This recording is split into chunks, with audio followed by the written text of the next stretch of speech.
Hey guys, welcome back to my channel. So I had a couple of you guys ask me, what do I do on the flight? I'm here to answer that question, okay?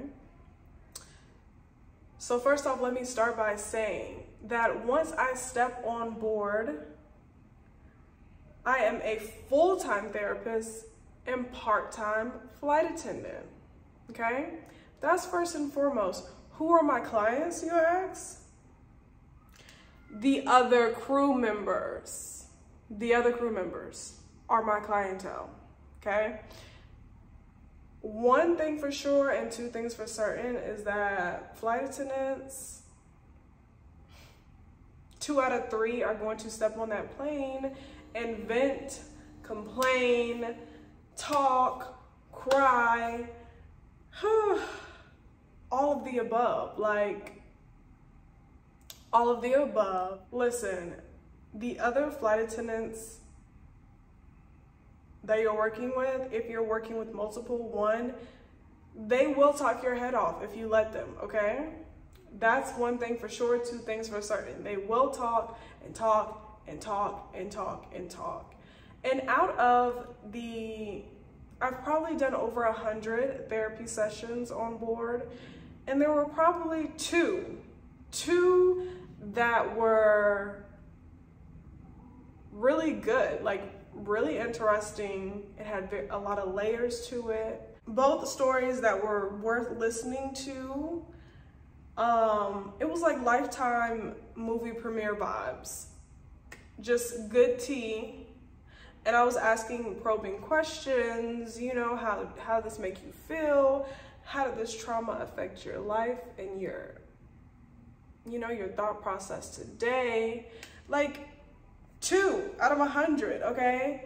So everything else has been very ridiculous, boring, lackluster stories where pretty much the flight attendant is saying that they're in all of these situations where everyone around them is so delusional and crazy and all these things, and they're just a normal one. But then the common theme, once we get to the bottom of it, with that 99% of the time, you are what you attract. So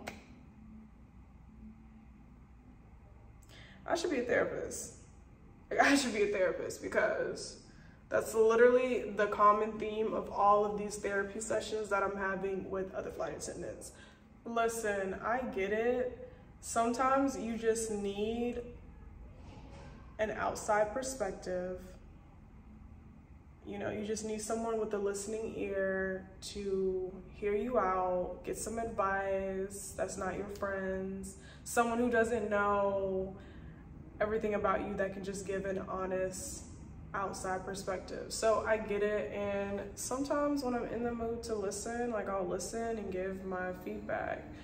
But if you find yourself in this situation where you're always a listening ear, honestly, sometimes you gotta pick a struggle. Do you want to hear everything all in one flight, on one leg, and they get it all out and they feel better?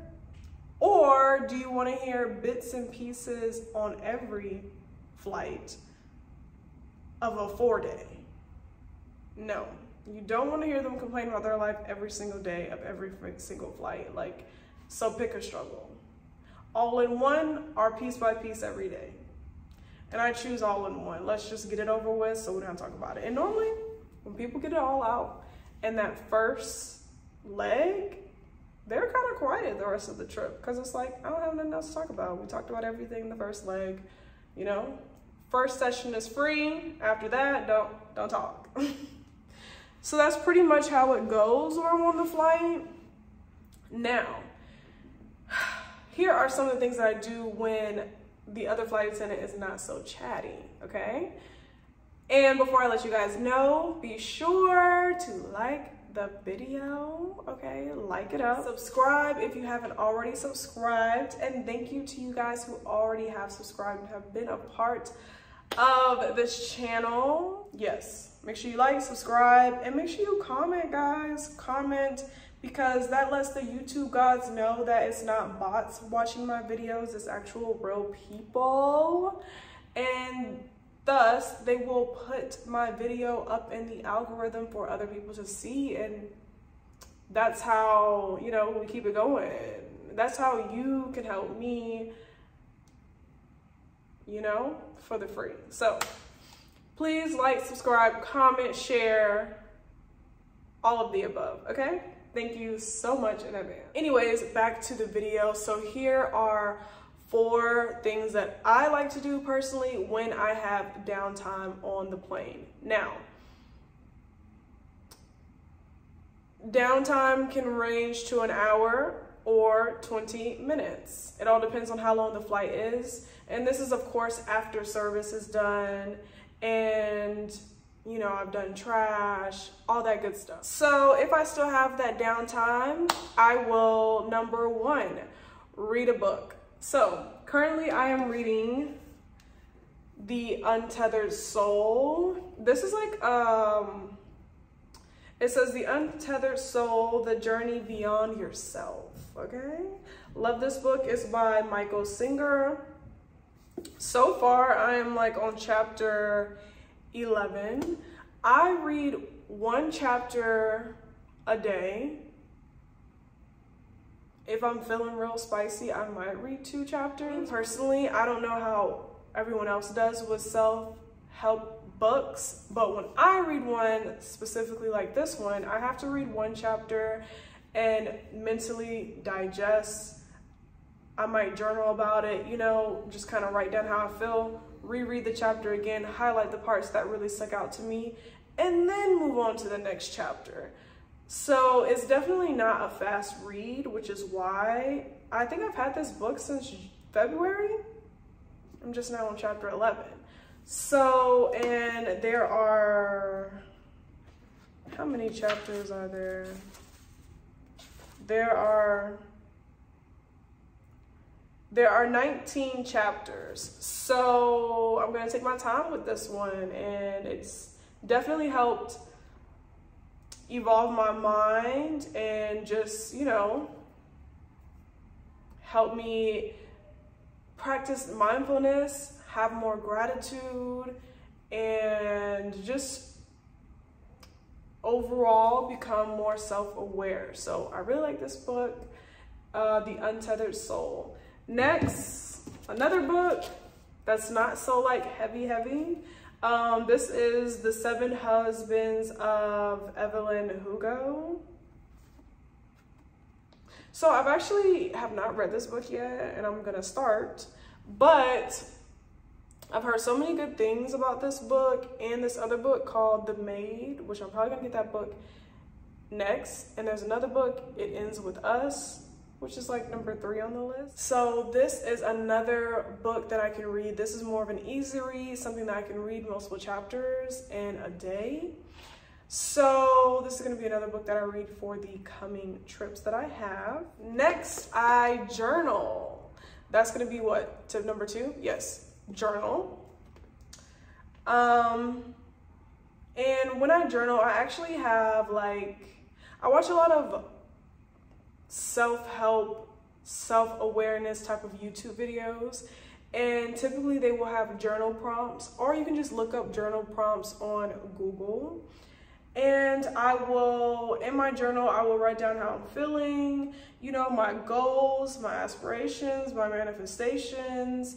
I will look up journal prompts. If the journal prompt sounds interesting to me, then I will, you know, expand upon that prompt. So that's what I like to do in my free time as well. Moving on to the 3rd thing I like to do is make my calendar for the month. So I will normally print out a calendar like so. This is for July, and I will just put in all of the off days that I would like to work, what I plan on doing, content scheduling, planning rest days, and things like that. So when it's time for me to make my schedule online, then I already can have a blueprint ready for possible days that I would like off and things like that. And the last thing that I like to do on the plane is to learn a new language. So there is an app called Duolingo, and there's also another app, but I can't think of it right now. So I'm in the process of learning how to speak German because I want to go back to Switzerland and I would love to be there for a long time. And one of the common languages, the most common language is German, and then it's also French. But I'm like, I saw a lot of German, so I'm like, let me learn some German so I can be, you know, just know a little something when I go out there again. So that's what I like to do in my free time. Let me know in the comments if what is going on? Oh my goodness, y'all. Let me know in the comments if there is a language that you are looking to learn. Let's chat down below. But those are gonna be the top 4 things I like to do in my free time. I don't have any Wi-Fi connection. I'm not paying for that. I just feel like when I'm in the air, that's the time for me to disconnect. So I'm not sitting there on Instagram, on the YouTube, on any social media during that time. I like to, you know, fuel my brain either by reading, writing, or learning during that time. So that's what I like to do personally. Also, if you guys have any questions, comments, concerns, or you really just want to have a one-on-one with me about flight attendant life and tips, or if you're going through training and you have more questions, feel free to shoot me an email down below. My email is pristinepores@gmail.com, and you can book a consultation with me, and from there we can just talk more in detail about the flight attendant life and any tips or questions you may have, because there's only so much I can answer in the comments, okay? I hope you guys enjoyed the video. Let me know if there's something that you guys would like me to talk about or make a video about, and I'll see you guys in the next video.